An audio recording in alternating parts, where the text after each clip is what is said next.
Welcome into Hittin Hard with Jon Chuckery here on Locked On Sports Atlanta. Today on the show, what did we learn from the Falcons preseason? Should the Braves have some concerns about the back end of their bullpen? And one Falcon got stiffed. We'll talk about all that next. Hittin Hard with Jon Chuckery, Locked On Sports Atlanta. This is Hittin Hard with Jon Chuckery, part of Locked On Sports Atlanta. And it starts now.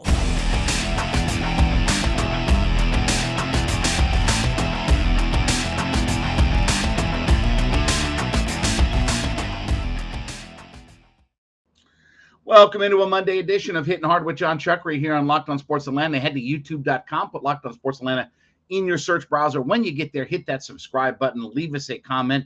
Free and available as well to download on all of your favorite podcast platforms, including Spotify and Odyssey. Leave us a 5-star review when you do that. And, of course, give me a follow on my personal Twitter page. That would be at JMCH316. So Falcons did win on Saturday in their final preseason game as they beat the Jacksonville Jaguars and finished 2-1 on the preseason. So, kind of a little bit weird here in the NFL is there's no games this week, and we got to wait until the September 11th weekend before we get into actual NFL. Well, I guess the Thursday before all of that, but the first full weekend coming up on September 11th. So what did we learn from the Atlanta Falcons in this preseason? I think that there are several takeaways. I think number one is the fact that there is a mindset that this team is always going to try to go out and win. And, I know people want to tank and they want to do this, they want to do that, get a higher draft pick. Coaches don't think that way. Coaches are always trying to win. If you don't win, you're going to get fired. Your GM doesn't win, he's going to get fired. So I do think the mindset and trying to build a culture of winning, I think that's definitely one of the things that we saw with this team during the preseason. I also think that we saw Desmond Ridder can play. Now, this doesn't mean Desmond Ridder is going to replace Matt Ryan, doesn't mean he's going to be a Hall of Fame quarterback, doesn't mean any of these things. But he certainly looked competent, and I thought he did a lot of good things throughout the preseason.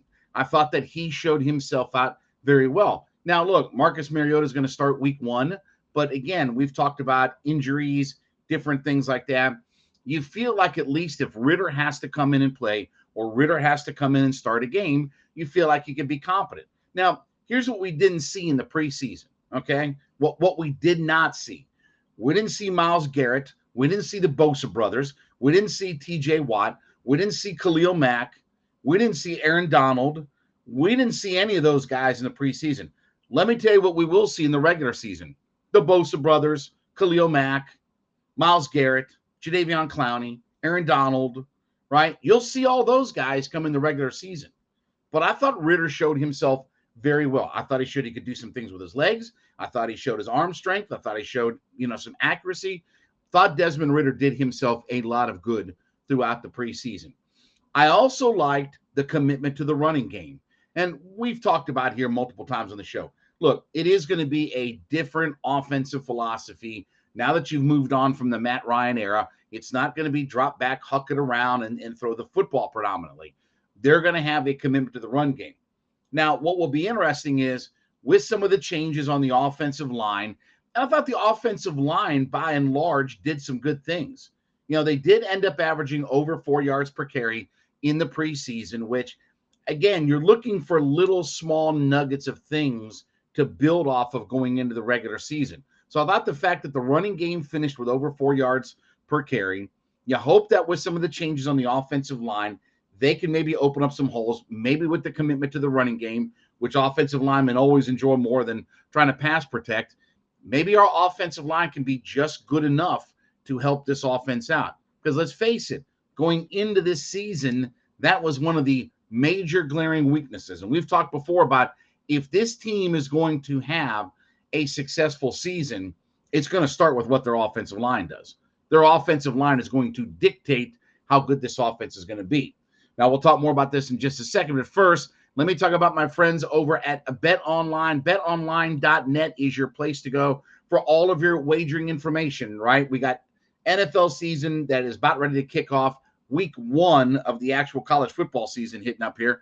Obviously, we are neck deep into baseball divisional races, golf over the weekend. We saw the Tour Championship. Everything you need to bet on is at betonline.net. It's got all your sports wagering information, esports betting, scores, news, podcast information. Everything that you need is available to you in one convenient location. So put betonline.net on your mobile device today. Head there, get all of your wagering information, and bet smarter. Betonline.net is where the game starts. I also think that this team is going to find a way to get after the quarterback. And I thought they did a better job as the preseason went along about getting pressure on quarterbacks. Now, look, again, they may have to get creative. Again, we saw a lot of 2s on 2s, 3s on 3s and stuff like that. So we didn't see our number ones against everybody's number ones, right, on both sides of the football. But I thought that they showed a commitment to trying to get after the quarterback. I thought Ebiketie had a pretty decent preseason out there. We didn't see a whole lot of Lorenzo Carter. Ogundeji looks like he could kind of help out. But I really thought, though, more than anything, the interior defensive line, where we had a lot of concerns about, okay, we got Grady back. What else are we going to be around there? I thought those guys played well. I thought the Taquan Grahams of the world showed themselves well. Now, again, how this translated into the regular season, we will see. But I liked what I saw out of the interior of our defensive line. And again, you have to get pressure on the quarterback, right? I thought Louis Riddick said this very eloquently on one of the broadcasts for the preseason games about the idea of, I think it was the Monday night game against the Jets. In the NFL, you got to get the quarterback down on the ground. You can't be a successful defense in the league without getting the quarterback down on the ground. Do I think we're a 40-sack team? No. Do I think we're an 18-sack team? No. We'll be better than that. So I like what we were doing to get quarterback pressure, both not just outside, but more importantly is getting something going on the inside of all of that. I think we have two really good cover corners. We'll talk about one of those guys a little bit later on here in the show, but I think we have two guys that we trust on the outside. I feel like Casey Hayward showed enough to tell you that, okay, he may not be a number one corner anymore, but he certainly is up there, and he can certainly be a very viable number two to partner up with A.J. Terrell. Thought the other thing that we learned is it's very cluttered as far as the wide receiver room goes. I don't know how you sort out one guy from the other. And that's what's going to be interesting is when this team does need to make a throw and it does have to huck it around a little bit. And if you get down a little bit in the game and you have to throw to come back, can those wide receivers make enough plays? It's a very mishmash room. And when you think about for the Falcons, really since the start of the Thomas Dimitrov regime with Julio, with Roddy, Ridley, Sanu, you think about how good the Falcons have been at wide receiver for a long, long time. Now, part of that is, again, you had a throw-it-first quarterback. You had a quarterback who his main job, drop back, huck it around, do what you have to do. So we've been very, very good at wide receiver, and we've kind of gotten used and comfortable to kind of expecting that. This group is going to be a real mishmash. Can Zacchaeus make a play? Could Darby or could Darrell Hodge? I'm really hoping Brian Edwards and obviously Drake London, who we saw for 5 snaps in the preseason, I'm hoping those guys can really step their game up and show that they can make some plays out there. But really, it is a mishmash at wide receiver. So I'm happy with what the Falcons did in this preseason. I think that there are things to be excited about. Hope springs eternal is my message to everybody. Hope springs eternal. I don't think they're going to be a 2-win team. I think they're going to be much better than that. I really do trust the coaching staff.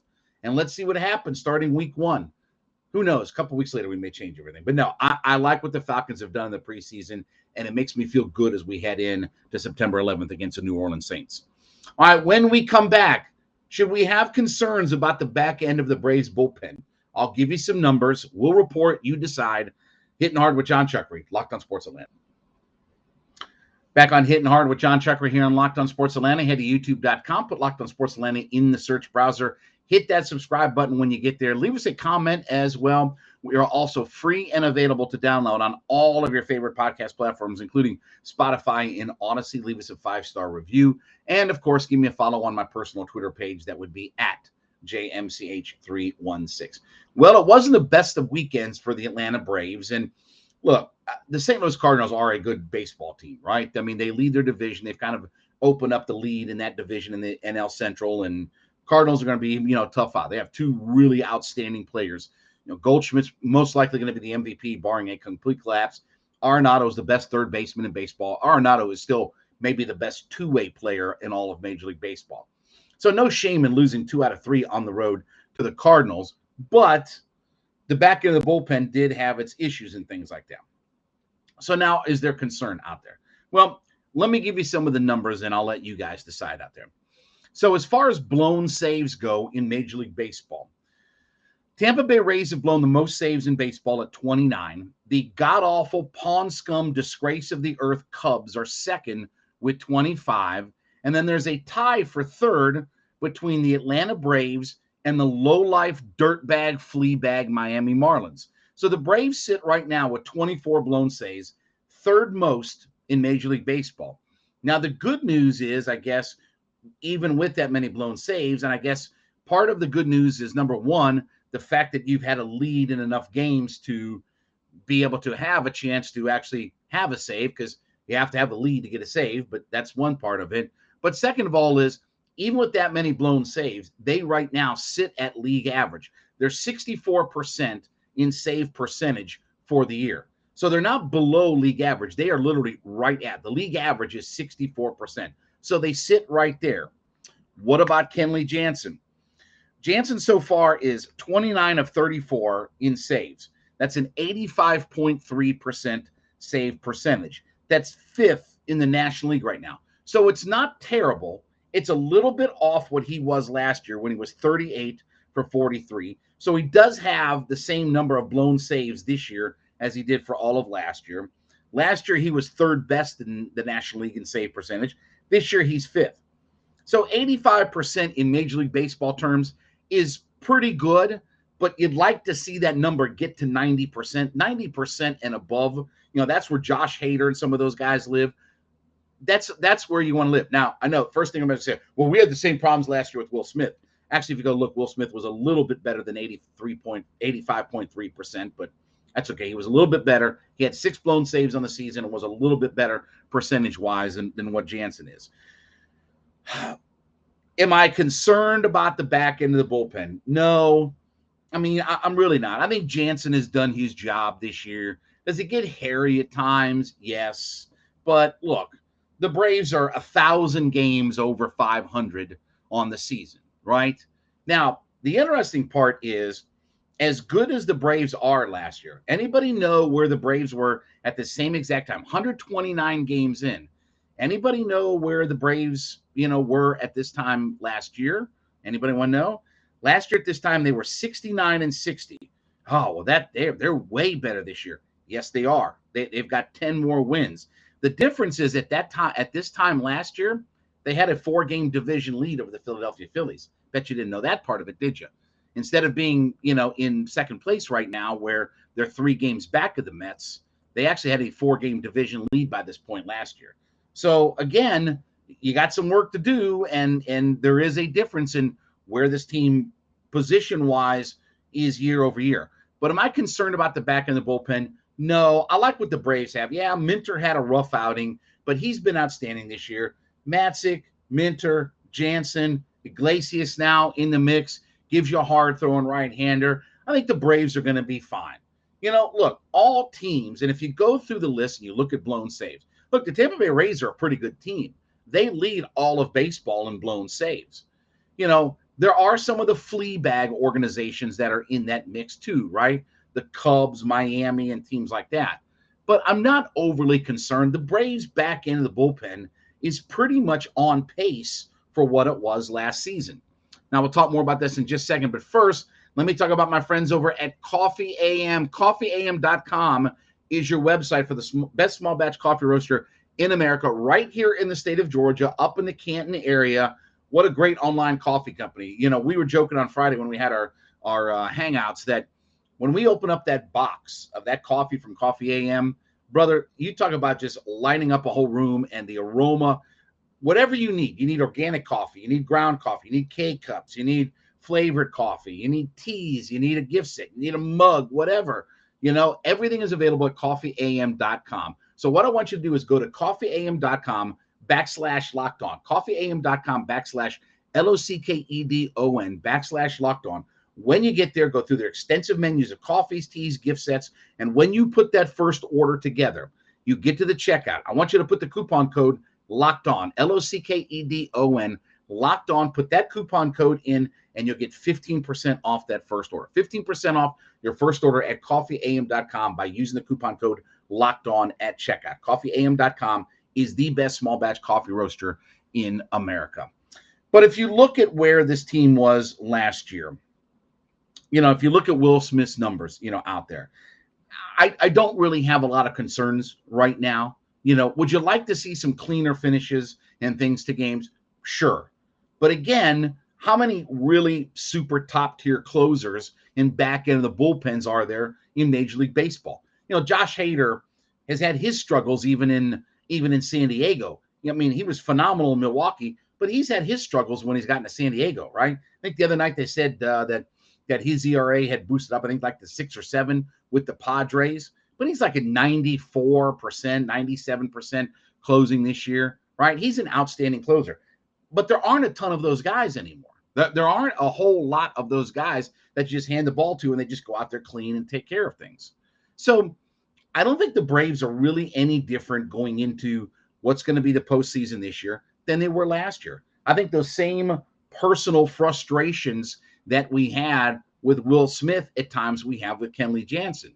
But the numbers tell you that they're about the same percent, about the same statistical area.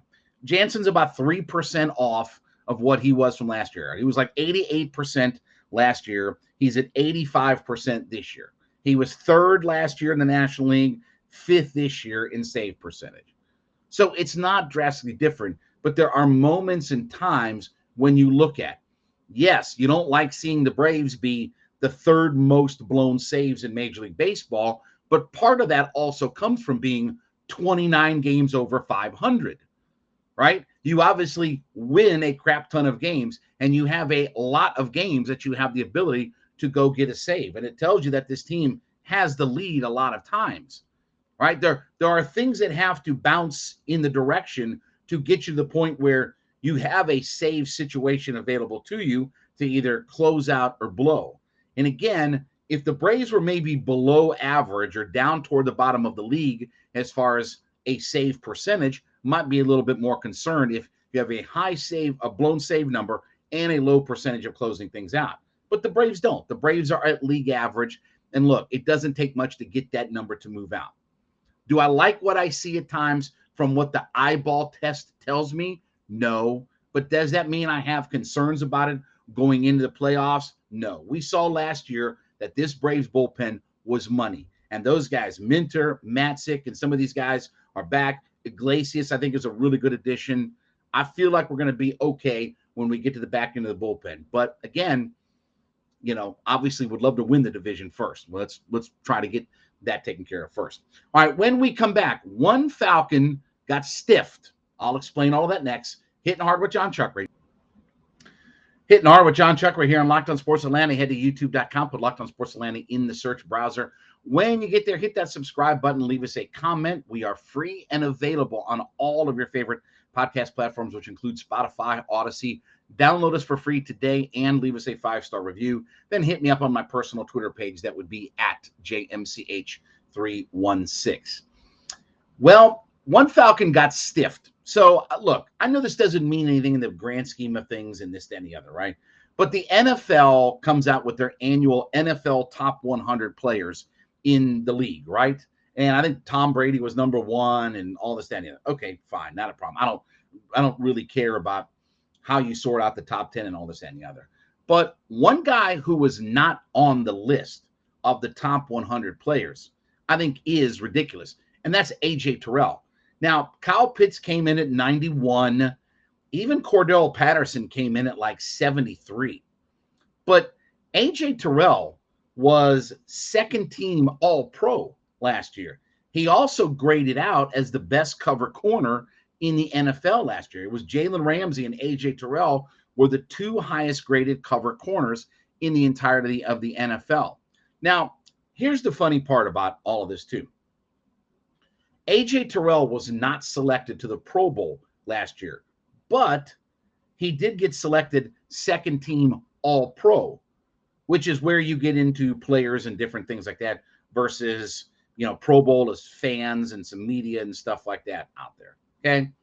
So I'm a little bit surprised that he didn't make the top 100. And I'll tell you, he got stiffed because he's definitely, look, he is right now the best defensive player that the Atlanta Falcons have. Now, some of you may be saying, okay, well, that's like getting voted the nicest guy on death row. I get that. I understand that completely. But doesn't take away from how good AJ Terrell was. And when you look at the analytics, the sabermetrics, the data, the metrosexual stats, whatever you got going on out there in the world, when you look at all of the numbers, he had an outstanding season. And sometimes there is getting to a reputation and having to do it for multiple years, right? I mean, it's like different things, even in baseball, right?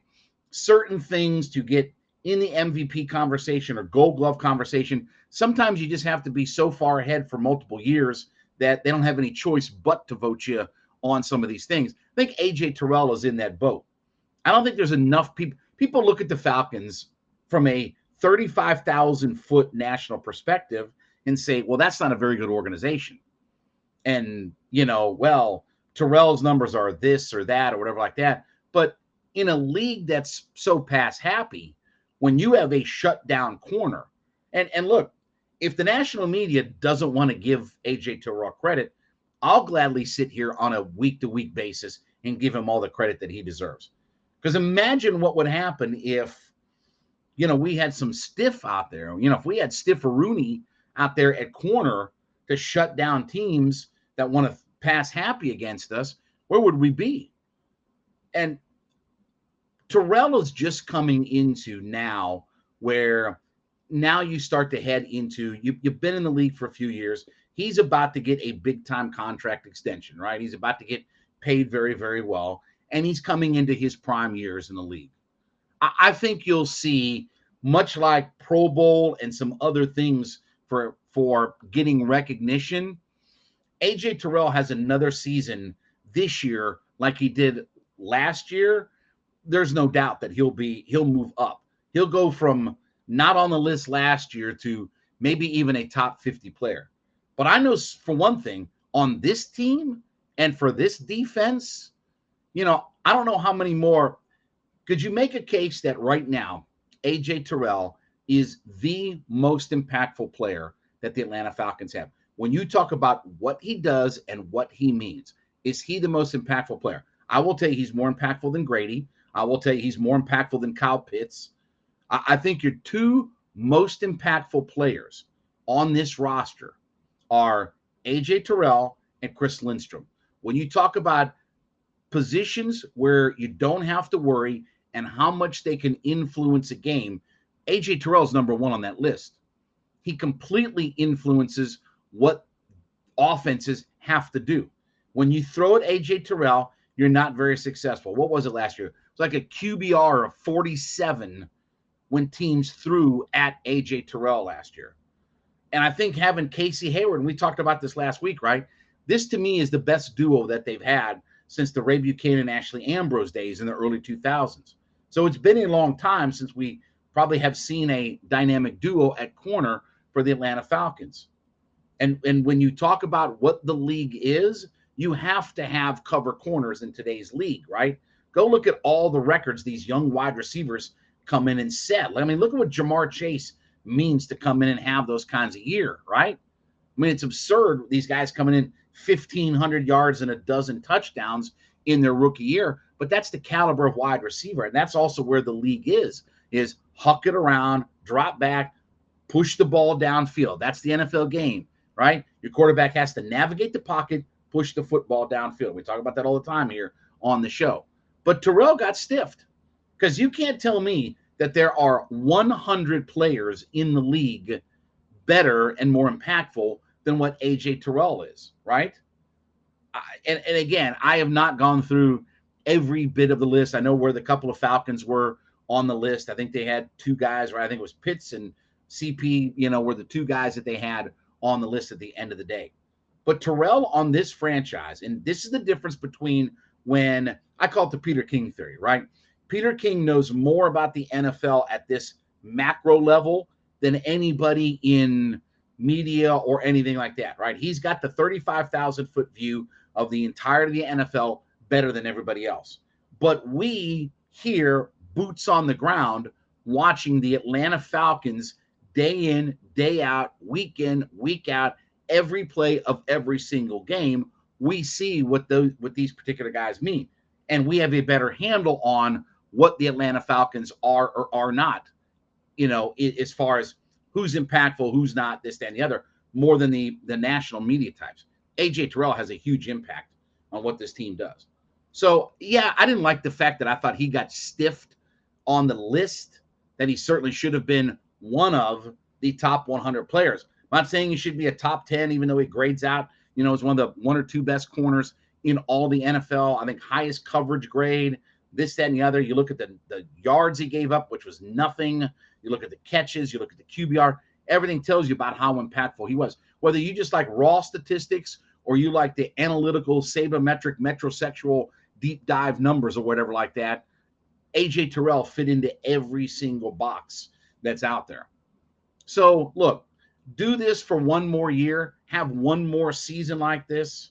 And most important is for AJ Terrell is you ain't got to worry about top 100. He took it in stride. He was asked about it, about the fact that, hey, you weren't in the top 100. He's like, yeah, I know. Hey, he took it really in stride, and I love it for him. And he's been a better player than I could have ever imagined.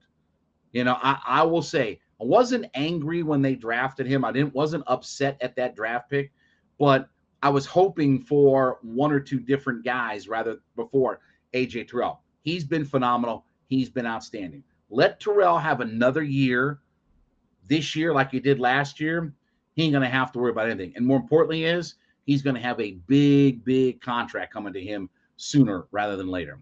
All right, well, thank you so much for making Hittin' Hard with Jon Chuckery your first listen every day. Make my friends over at ATL Day Ones your second listen. Jarvis Davis, Tanitra Batiste. They talk about all things in the heart of the city of Atlanta. They're free and available on our YouTube page at Locked On Sports Atlanta. Hit that subscribe button. Be a part of our ever-growing community.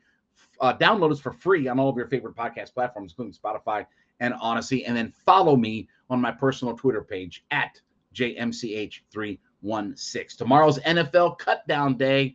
We'll see what happens with the Falcons. We'll be back with you tomorrow. Hittin' Hard with Jon Chuckery, Locked On Sports Atlanta.